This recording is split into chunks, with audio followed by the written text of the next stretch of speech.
baបងប្អូននេះខ្ញុំចែកម្លែកបងប្អូនអំពីការឲ្យចំណីមន់ស៊ី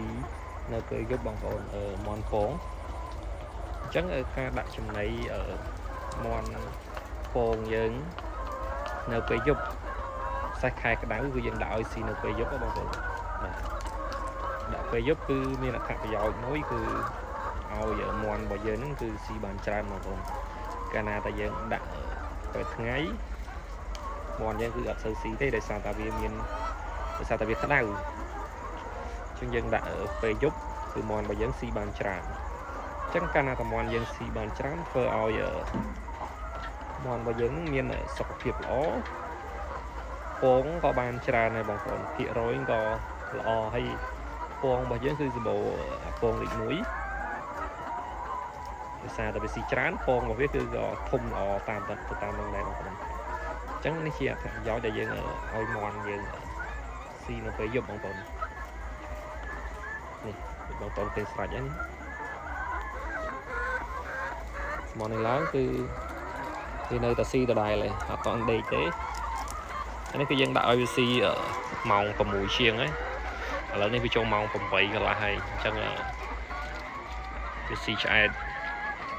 ខ្លះហើយខ្លះទៀតក៏នៅងើបមកស៊ីដដែលបងប្អូនតុងដល់ម៉ោង9ម៉ោង10អីបានយើងឲ្យវាដេកអញ្ចឹងថ្មនេះគឺវានៅស៊ីនៅឡើយបាទអញ្ចឹងយើងឲ្យវាស៊ីពេលយប់ជាជម្រើសល្អបំផុតបងប្អូនគឺវាតិចអញ្ចឹងធ្វើឲ្យមន់របស់យើងគឺមានសុខភាពល្អអញ្ចឹងបើយើងដាក់ពេលថ្ងៃវាស៊ីអត់បានច្រើនទេព្រោះខែនេះក្តៅចូលដល់ខែប្រាំងនេះក្តៅខ្លាំងត្រង់យើងចំហបងប្អូនសីតុណ្ហភាពបើយើងទៅតាមអាកាសធាតុវាអត់ដូចត្រង់ម៉ាស៊ីនត្រជាក់ទេបងប្អូនអញ្ចឹងហើយពិបាកក្នុងការថែទាំបន្តិចក្តៅគឺក្តៅមែនតើម្ដង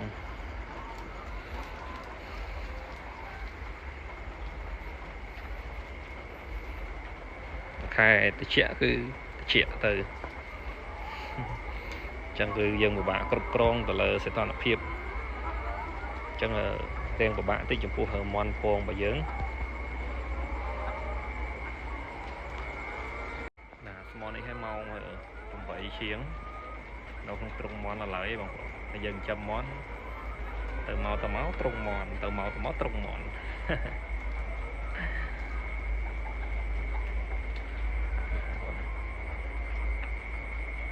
សូវច្បាស់ហើយម្ដងនេះភ្លើងវាអត់សូវភ្លឺអញ្ចឹងយើងមើលអត់សូវច្បាស់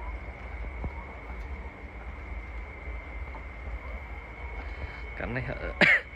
ចំណៃយើងដាក់រៀងវាភ្លឺអញ្ចឹងវាស៊ីអស់មករយៈហើយឥឡូវវាដេកខ្លះហើយតោះបងប្អូនទៅមើលគុណមន់បន្ថែមនេះ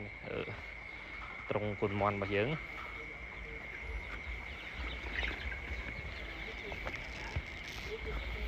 ពូគុណមន់របស់យើងគឺដូចគ្នាបងប្អូន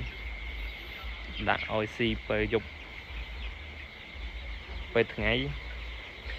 ក៏វាស៊ីបានដែរបងប្អូនតែមិនសូវច្រើនដូចពេលយប់ដោយសារពេលយប់តិចនេះវាចូលចិត្តស៊ីថ្ងៃឡើងអីក្តៅហាមាត់ដែរហ្នឹង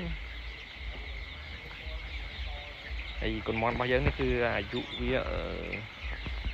36ថ្ងៃទេបងប្អូន36ថ្ងៃគឺទម្ងន់វាចូល3ខាំជាង4ខាំទម្ងន់ធំគីឡូវាពេញគ្រាន់គីឡូវាត្រូវស្តង់ដែរ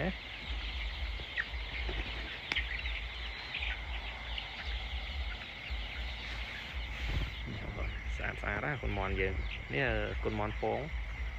ពូជអ៊ីសាប្រោនបងប្អូន